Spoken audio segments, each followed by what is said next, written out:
no espírito ou espírito de união. São coisas bem diferentes. A gente tem hoje uma avalanche de pregações sobre unidade na igreja. E não está errado. Cristo orou pela unidade da igreja.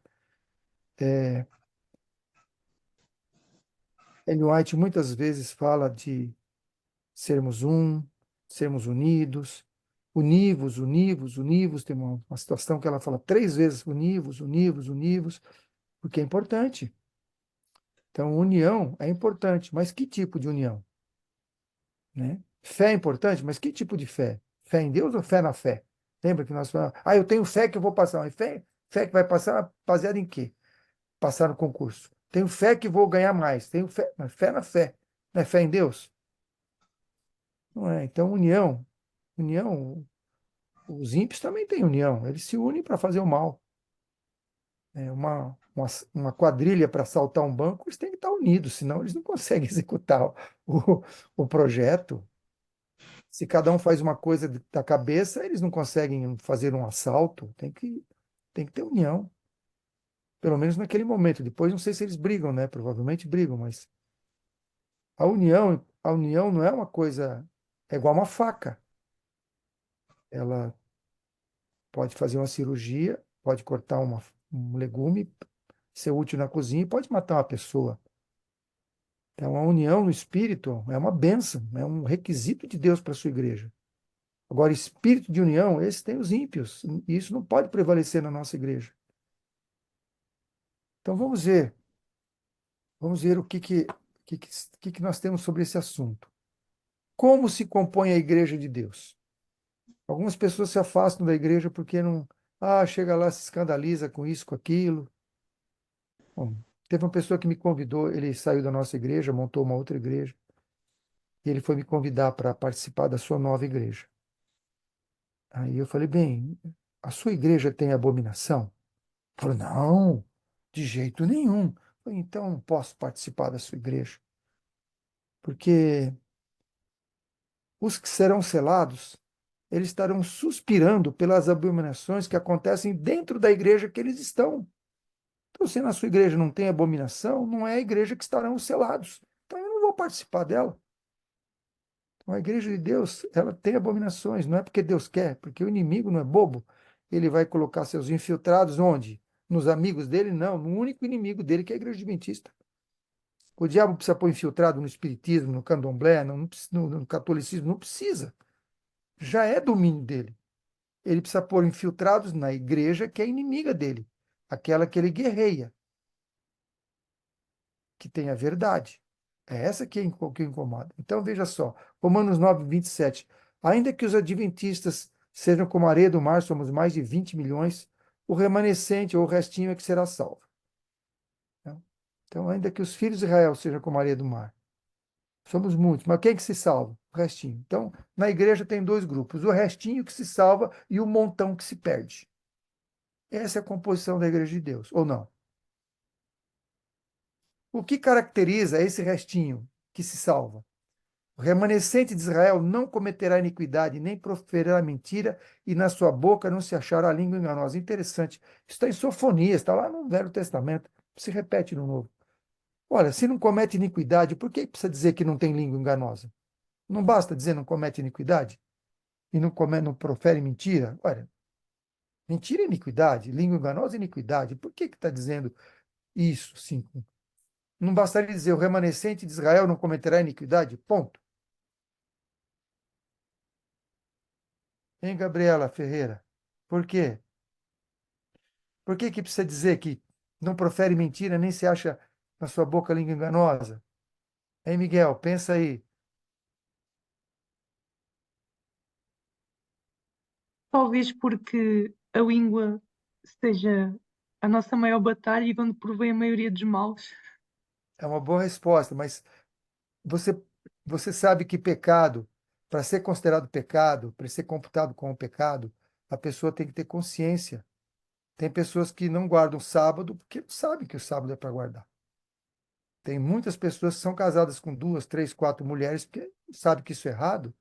Na cultura deles é possível. Então, pode existir pessoas que estejam hoje fazendo coisas erradas ou pregando coisas erradas, sem conhecimento que é errado. E isso não os deixa, não os vedará do céu por conta disso. Deus não te, o pecado não é acreditar na mentira, o pecado é desacreditar da verdade. E essas pessoas não tiveram a verdade para acreditar, então eles não estão cometendo iniquidade, estão cometendo um erro que não é computado como pecado. Agora, o remanescente, esse remanescente não está nesse grupo. O remanescente não comete iniquidade e também não tem nenhum engano. O que eles creem é a verdade. Eles conhecem toda a verdade, 100% da verdade, e pregam 100% da verdade.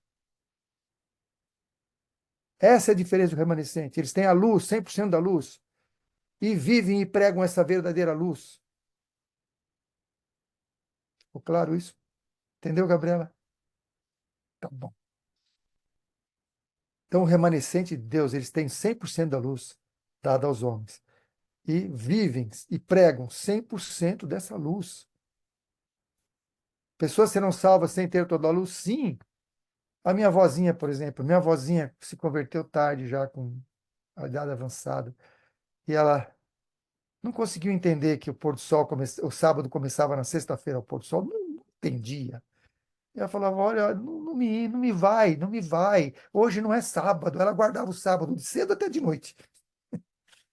Ela não entendia. Agora, pensa bem, Deus é justo. Ele vai condenar a minha avózinha porque ela não conseguia compreender que o sábado começava na sexta-feira ao pôr do sol. Ela fez o que estava na sua consciência. Agora, ela faz parte desse grupo? Não, ela não faz parte desse grupo porque ela não poderia fazer parte, porque ela tinha engano na boca, ela acreditava numa mentira como verdade, mas não era iniquidade. Mas vamos em frente. E como é que vive o remanescente? Ah, o remanescente segue o cordeiro. Por onde quer que vai, não é só lá no céu, não, aqui já na terra, onde o cordeiro indica, ele vai. O cordeiro fala assim: vai morar no campo. O remanescente vai morar no campo. O remanescente fala: ama o inimigo. Essa parte é difícil, viu, gente, mas Deus dá poder. Tem que amar o inimigo. É, fazer bem aos que os que vos maldizem, alegrar quando é perseguido. Essa semana a pessoa contou uma história aí, estava chorando porque foi perseguida injustamente. Falei, não, vamos lá, em Mateus 5, está lá, alegrai-vos, regozijai-vos, porque fizeram isso com os profetas. Glória a Deus, porque está tendo o privilégio de ser perseguido por causa da verdade, não porque você prejudicou alguém, está devendo porque fez coisa errada, está sendo perseguido porque fez o que é certo, louvado seja o Senhor. Olha, Apocalipse 14, 4, 5 repete o que Sofonias fala. Não se achou engano em sua boca, são irrepreensíveis diante do trono de Deus, não é diante dos homens, viu? Nem diante de si mesmo. O fiel nunca vai achar que é santo, nunca, nunca. Ele sempre vai achar que está longe, está dessemelhante de Cristo, está, sabe? Essa é a característica do santo, é se achar dessemelhante de Cristo, se achar indigno. Se a pessoa se achar santa, ela, já está fora. Lá João diz, né? Quem diz que não tem pecado é mentiroso. Diz, não é quem não tem, é quem diz. O fato é proferir, é dizer, é arrogância. Eu não acredito que Enoque saiu batendo no peito. Gente, olha, eu não peco mais há 300 anos, então, olha, a qualquer momento eu vou ser transladado, tá? Vocês não se incomodem, não. Não, imagina Enoque falando isso. Ele devia todo dia se inclinar diante de Deus com humildade, pedir poder, pedir forças para viver uma vida de integridade, pedir perdão pelas suas falhas, mesmo que ele não estivesse enxergando alguma coisa. Ele, Senhor, me ajuda que meu coração seja abenegado. É, a característica do santo de Deus é humildade, não é arrogância, não é, sabe, é a dependência total de Deus para tudo, tudo, para lavar uma louça, para tomar banho, sabe? Não sei se vocês conhecem alguém que não pode tomar banho, eu conheço. Alguém tem que dar banho na pessoa. E é difícil porque ela está deitada, não se levanta. E a gente vai para o chuveiro, toma banho e não agradece a Deus. Tem água quente, tem sabonete, tem toalha, tem roupa limpa para trocar. E esquece de agradecer a Deus. Você vai ao banheiro, faz suas necessidades e não agradece a Deus. Eu conheço pessoas que têm bolsa, que não conseguem mais usar o rim, tem que sair a urina pela bolsa. Gente, que triste que é. A gente tem que agradecer a Deus por tudo e depender de Deus em todas as questões, mesmo quando a gente se acha autossuficiente. A gente não é autossuficiente em nada, nem na respiração. Cada palpitação do nosso coração, cada piscar do nosso olho, só ocorre pelo poder de Deus. E o que caracteriza o joio? Nós falamos do remanescente, né? Segue o cordeiro, é irrepreensível. E o joio? Trigo e joio, né? Ah, trigo e joio. Conheço as tuas obras, que nem és frio nem quente. Esse é o joio. Tá na igreja, vai lá, né? Dá o dízimo, né? Vai para o culto, estuda a lição, faz o ano bíblico. É o joio, tá lá. Mas não é frio nem quente, né? É morno. Quem que deu esse diagnóstico? Foi o próprio Deus. Jesus falou ali, eu conheço as tuas obras. Ele falou, conheço a tua fé, eu conheço as tuas obras, porque a fé se manifesta nas obras. Olha aqui, ó, esse aqui é o morno, é uma balança, um pouco certo, um pouco errado. É o equilíbrio de hoje. Temos que ser equilibrado, irmão, equilibrado. Não sei se vocês já ouviram essas orientações, tem que ser equilibrado. Não pode ser assim, fanático. O que é fanático? Fazer a vontade de Deus é fanatismo? Olha, Daniel era fanático, quando ele falou, não vou me contaminar com as iguarias do rei, ele era fanático? Não, ele era radical. E está escrito lá que nós devemos ser radicais reformadores de saúde, como foi Daniel. Aí, esse aqui é o equilíbrio do Laodiceano. Olha o equilíbrio de Deus qual é. Esse é o equilíbrio de Deus. Esse é o equilíbrio que Deus quer. É andar no centro de sua vontade, sem se desviar nem para a direita nem para a esquerda. Esse é o equilíbrio de Deus. Então, quando alguém fala temos que ser equilibrado, é este o equilíbrio. Não é este. Olha a diferença. Esse é o equilíbrio de Deus, o da direita. Esse é o equilíbrio do maligno, um pouco certo, um pouco errado. Ah, hoje vamos estudar a Bíblia. Agora, vamos ver um filme agora. A gente já estudou a Bíblia, agora vamos ver um filme. Ah, fomos à igreja o dia inteiro, hoje sábado, o dia todo. Agora vamos lá para fazer isso hoje à noite, vamos divertir. O cristão pode se recrear, sim. Diversão, não. Diversão quer dizer divergir. Divergir do quê? É divergir do objetivo da sua vida. Quer servir a Deus. Recreação sadia, bom, feito em família, na natureza, né? Competição não é diversão. Competição é maligno. Quem inventou a competição? Quem inventou a competição foi o inimigo. Você já viu algum texto bíblico incentivando a competição? Vamos jogar a bola. 6 discípulos contra 6 discípulos, Jesus deu o juiz. Não, não tem isso. Entende? Não tem isso. E vou falar outras competições mais brandas. Festival de quartetos. Vamos ver qual é o melhor. Vamos classificar primeiro, segundo, terceiro lugar. Para que isso? Não é para se exibir, é para louvar a Deus. Para com isso. Isso é Laodiceia. Pouco certo, pouco errado. Vamos fazer a vontade de Deus. Qual a porcentagem de remanescente na igreja? Vocês vão pasmar, né? Você já sabe isso. É uma solene declaração que faço à igreja. Essa frase, solene declaração, é a única que aparece se referindo à igreja. Eu encontrei 7 delas, mas 6 se referindo a Deus e ao seu trono.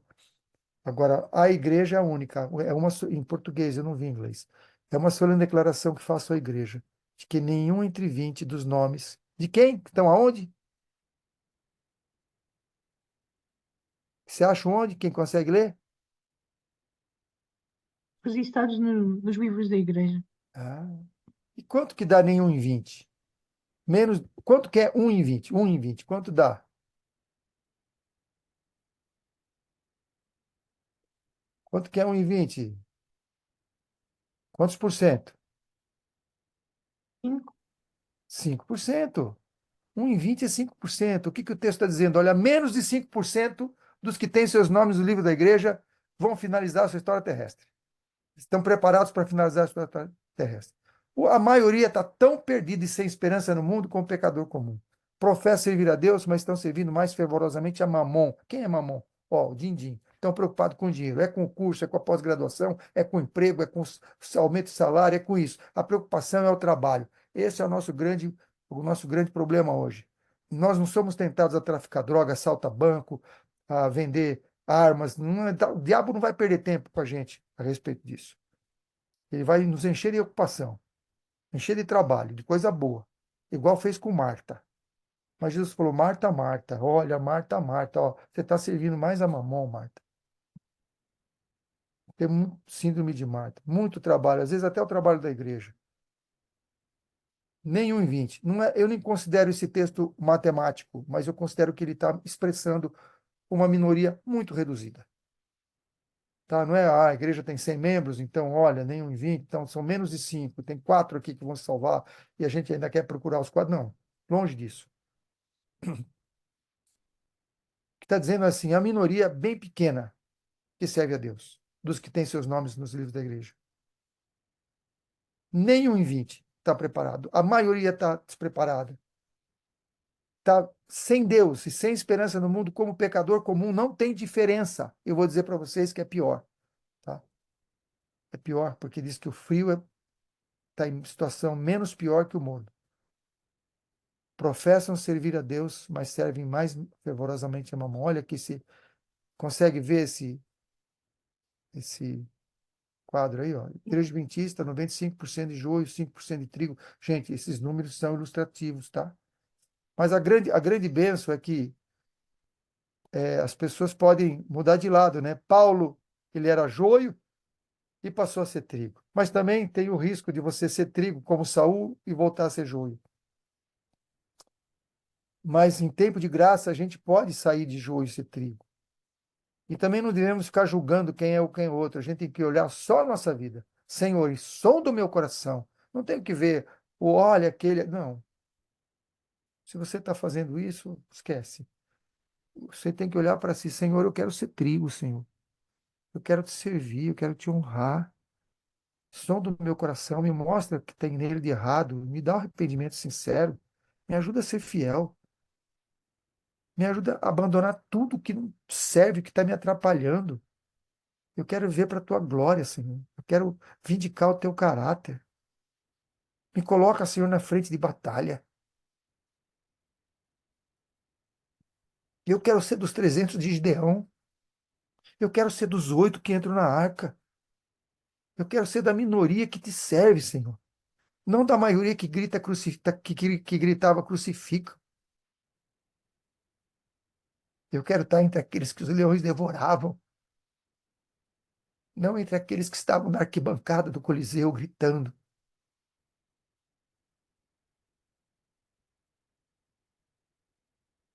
Nós temos que rogar a Deus por essa transformação de caráter. Não basta estar na igreja não resolve nada. Tem pessoas que falam: ah, como é que está seu filho? Ah, meu filho tá mais ou menos, mas pelo menos está na igreja. Se pelo menos está na igreja, está pior que no mundo. Pior que no mundo. Vamos continuar aquele texto. Depois você lê o parágrafo seguinte, Serviço Cristão, página 41. Eu vou continuar só o primeiro parágrafo. Esta obra feita pela metade, que obra feita pela metade?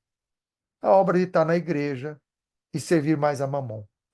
Esta obra feita pela metade é um constante negar a Cristo, de preferência confessá-lo. São tantos, quantos são? Tantos os que introduziram na igreja seu espírito não subjugado, inculto. Seu inculto na cultura divina, não estamos falando da cultura do mundo.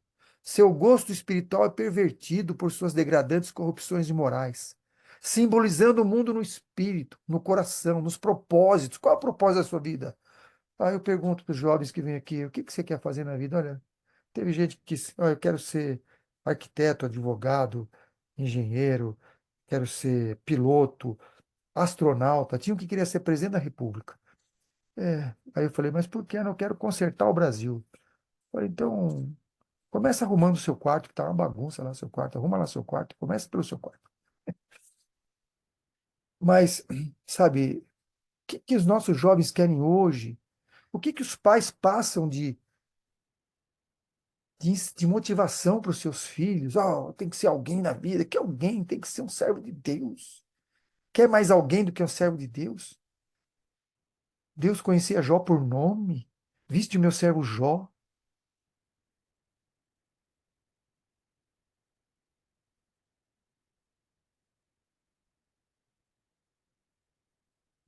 Seu gosto espiritual é pervertido por suas degradantes corrupções imorais, simbolizando o mundo no espírito, no coração, nos propósitos. Gente, vamos dar motivar nossos jovens a serem servos de Deus, ganhadores de alma, missionários, confirmando-se em práticas concupiscentes e são inteiramente cheios de engano em sua professa vida cristã, vivendo como pecadores e alegando ser cristãos. Você está lá no caminho largo com a tabuleta, morto para o mundo. Vocês viram a visão da Ellen White? Está lá no caminho estreito, caminho largo, é a visão da igreja, não é do mundo e da igreja, é da igreja, é trigo e joio. Está lá no caminho largo com a tabuleta, morto para o mundo, vivendo como pecadores e alegando ser cristãos. Os que pretendem, agora vamos ver o conselho para nós, isso aqui é o que é importante para nós. Os que pretendem ser cristãos e querem confessar a Cristo devem fazer o quê? Devem fazer o quê?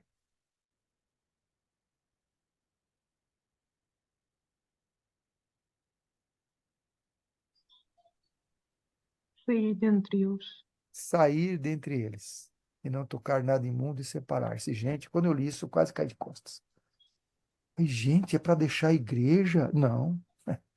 Não está falando sair da igreja, porque igreja é feminino singular. A igreja. Aqui é masculino plural. Dentre eles, é sair dentre o joio. Deus está falando, saia do joio, meu filho. Saia, larga de ser joio. Tem muita gente que pega esse texto e cria outra igreja. Não é para sair da igreja. Eu esqueci de pôr um texto aqui, mas eu vou citar de cor. Ele fala assim: o trigo e o joio crescerão juntos até a ceifa, até em parábolas de Jesus. E a ceifa é o fim do tempo da graça. O trigo e o joio crescem juntos até o fim da graça. Não é para abandonar a igreja, mas não é para ser joio. Sai do joio, filho. Sai do joio. Ó, não é para ser joio, tá? Não é para ficar no joio. É para ir pro trigo. Separar-se. Ah, mas como é que nós vamos fazer? Ó, você sabe. As obras de Deus e as obras do inimigo. Se te convidarem para uma sorvetada, não vai. Mas te convidar para você limpar a igreja, vai. Convida você para ir para uma pizzada, não vai. Aí convida você para uma vigília, você vai. Vão para uma competição, vai ter um torneio, não vai. Ah, vão fazer um trabalho missionário, uma entrega de livros, vai. É assim que a gente faz. A gente não participa das coisas que são do inimigo, que não são de Deus, mesmo que seja promovido pela igreja. O fato de ser promovida pela igreja não quer dizer que seja de Deus. Ou estou errado?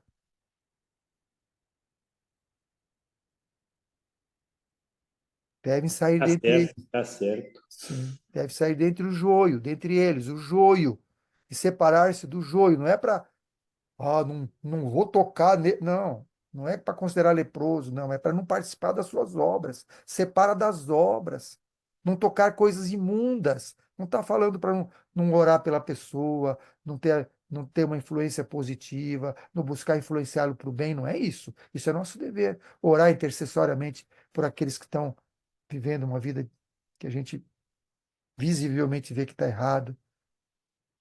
Mas não é para ser juiz de ninguém. A gente tem que ser uma boa influência, mas não participar daquilo que é errado.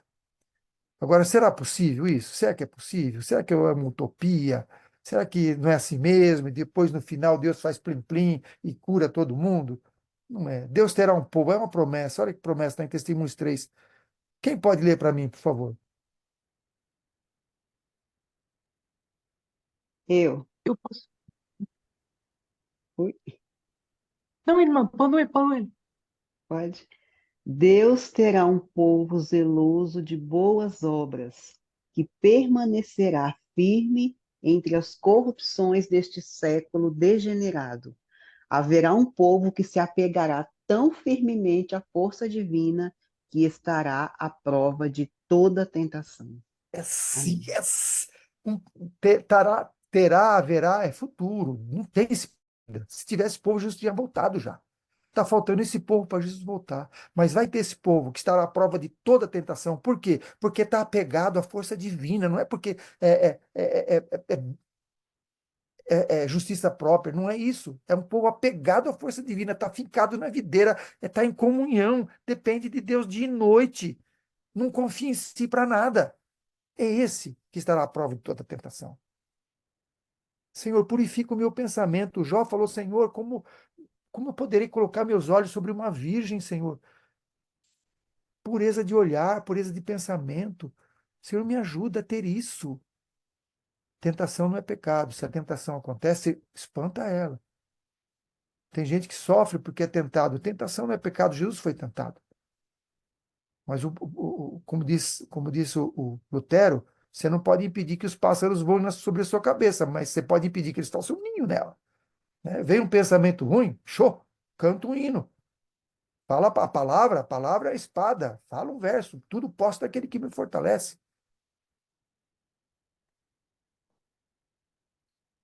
Pior tipo de hostilidade contra Deus, pasme, irmão. Essa é para pasmar. Pior tipo de hostilidade contra Deus. Você acha que é o quê? Aquele que vai lá e quebra a igreja, que chuta a Bíblia, que queima o espírito de profecia? Não é não. Veja aí. Quem pode ler, por favor?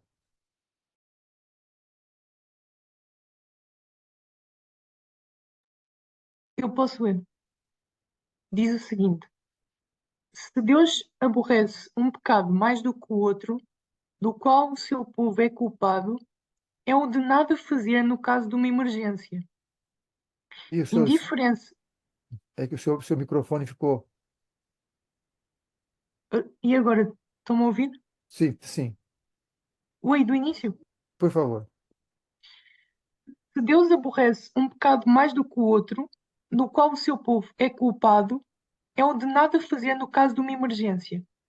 Indiferença e neutralidade numa crise religiosa são consideradas por Deus como um crime grave e igual ao pior tipo de hostilidade contra Deus. Uau, olha só, indiferente. Ah, não, aquela turma do deixa disso, fica na minha, não quero me incomodar.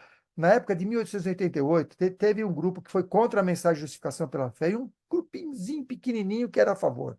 E teve um grupo que estava ali neutro. Esse grupo neutro, Deus, ele vai inspirado por Deus, e foi o pior do que estivesse contra. Esse negócio do, não, deixa quieto, não vamos me envolver. Neutralidade é pecado, e é um pecado gravíssimo a neutralidade. E hoje a gente não, é melhor não, em favor da unidade, vamos deixar para lá. Não, não pode, neutralidade está errado. Agora, vamos ver assim. Agora, como lidar com ele? Ah, não pode ser neutro, tá bom? Então, agora vamos sair espetando a espada em todo mundo? Não. Deus dá orientação para tudo. Ele diz como que a gente pode combater o erro. Olha aqui, que lindo. Olha, eu sou apaixonado pelos testemunhos, pela palavra de Deus. Tem tudo ali, tudo que a gente precisa está ali. Não precisa ficar, o que eu faço? Está ali. A melhor maneira de lidar com o erro é apresentar a verdade e deixar que as ideias estranhas se extingam por falta de atenção. Contrastado com a verdade, torna-se aparente a todo espírito inteligente a fraqueza do erro. Quanto mais forem repetidas as afirmações errôneas dos opositores e dos que se levantam entre nós para enganar as almas, se levantam onde? Entre nós para enganar as almas, melhor será servida a causa do erro. Quanto mais publicidade se dá às sugestões de Satanás, melhor é satisfeita sua majestade satânica. Gente, não repita o erro. Se o senhor está pregando o erro, não vai lá destrinchar o erro, provar que o erro está errado, provar que o erro está inconsistente e fica lá comentando o erro. Não é para fazer isso. O que que é? Prega a verdade. Ah, oração centrante, oração. Esquece a oração centrante, não comenta. Fala da oração que o Senhor ensinou. Como é para a gente orar? Olha, a oração verdadeira é assim. Melhor maneira de lidar com o erro é apresentar a verdade. Deixa o erro se extinguir. Não repita o erro, não vai dar publicidade aos enganos de Satanás. Nem dos que se levantam entre nós para enganar. Não, olha, o pastor, ou fulano, o pregador, ou Mauro pregou errado, então ele falou isso, isso. Não vai repetir se eu falei coisa errada, prega a verdade. Prega a verdade. E os espíritos inteligentes vão ver a fraqueza do erro. Testemunhos para ministro, 165. Que bênção. Agora, o maior perigo vem de onde? Ele é interno ou externo? Temos muito a mais a temer de dentro do que de fora. Os obstáculos, a força e o êxito são muito maiores da parte da igreja do que do mundo. Gente, isso é o que estou falando. Eu gostaria que não tivesse esse texto aqui. Eu gostaria que falasse, temos mais a temer o de fora, mas não é. É o de dentro. Por quê? Você acha que se hoje o Papa for fazer um pronunciamento cadeia mundial, todo mundo vai ouvir. Aí lá está lá Danilo escutando, está lá o Samuel, o Miguel, a Ruth, todo está assistindo lá. E ele fala, meus queridos, vocês devem guardar o domingo, porque o domingo é o dia que Jesus ressuscitou. Vocês vão cair nessa? Não vão cair. É muito ingênuo, não cai. Se o Dalai Lama vier falar alguma coisa, vocês não vão acreditar. Mas se levanta um pastor ilustre da nossa igreja e no meio de um monte de verdades coloca uma mentira, você tem muito mais chance de cair. Porque você está desarmado, é um pastor da nossa igreja, é um pregador da nossa igreja, é o irmão que tem reconhecido. Não serve. A gente cai. A gente cai. Por isso que temos mais a temer dentro do que fora. Agora é para rejeitar todos? Não, não é para rejeitar, mas tem Isaías 8:20. A luz, a lei é o testemunho. Se não falarem segundo esta palavra, não há luz neles. Temos que, né, conhecer a lei e o testemunho, senão a gente vai ser enganado. Agora, o engano pode vir de onde? Se ele é interno ou externo, mas ele é interno, mas vem de onde? Ele vem dos irmãos, só dos irmãos, ele vem assim, de uma forma sorrateira. Como é que ele vem? Olha só. Muitos, infelizmente a palavra é muitos se levantarão em nossos púlpitos, tendo nas mãos a tocha da falsa profecia, acesa na infernal tocha de Satanás. Testemunhos para ministros, 409. O engano vem do próprio púlpito, dos artigos, dos textos, das lives, de tudo que hoje está escrito isso. Eu falo isso com tristeza. Eu não penso que eu falo isso com alegria. Não. Eu tenho tristeza de falar isso. A gente não pode esconder a verdade. Agora só, quando deve ocorrer o preparo? Ah, agora veja só como tem tudo, Deus tem uma solução para tudo. Agora é o tempo de preparar-nos. Não é no final, não é no último dia, não é no decreto dominical, é agora. Agora é o tempo de preparar-nos. Todos os que recebem o selo de Deus devem ser imaculados diante de Deus, candidatos para o céu. Olha como é que continua. Pesquisem as escrituras por vocês mesmos para que possam compreender a terrível solenidade do tempo presente. Pesquise as escrituras por vocês, mas estude por si mesmos, irmãos, estude por si mesmos. Faça um plano de leitura.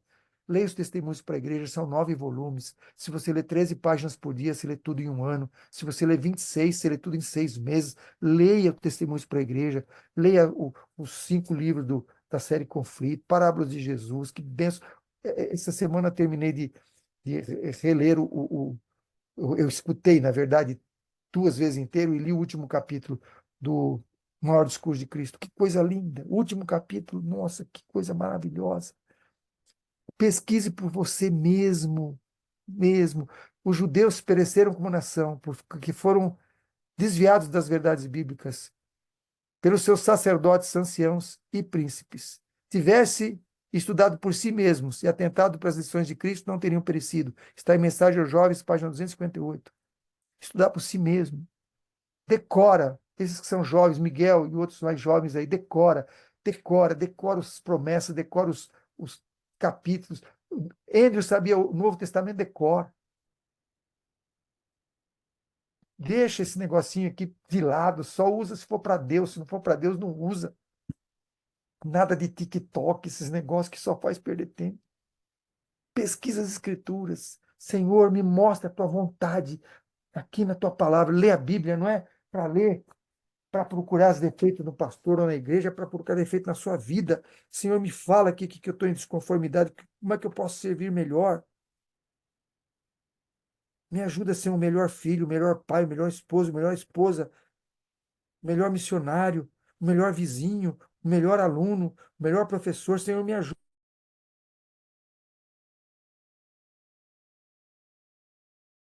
Paula no meu coração, Senhor, escreve a tua lei no meu coração. Não só aqui na letra, Senhor, eu quero no meu coração. A gente tem que clamar a Deus como se estivesse com câncer. Se você tivesse com câncer em fase terminal, como é que você faria? Senhor, me salva, me cura. Nós estamos com uma coisa pior que o câncer, que é o pecado. E a gente às vezes está distraído. Está acabando, gente. Penúltimo slide. Por que Jesus não voltou? Porque não tem esse povo. Cristo aguarda com fremente desejo a manifestação de si mesmo em sua igreja.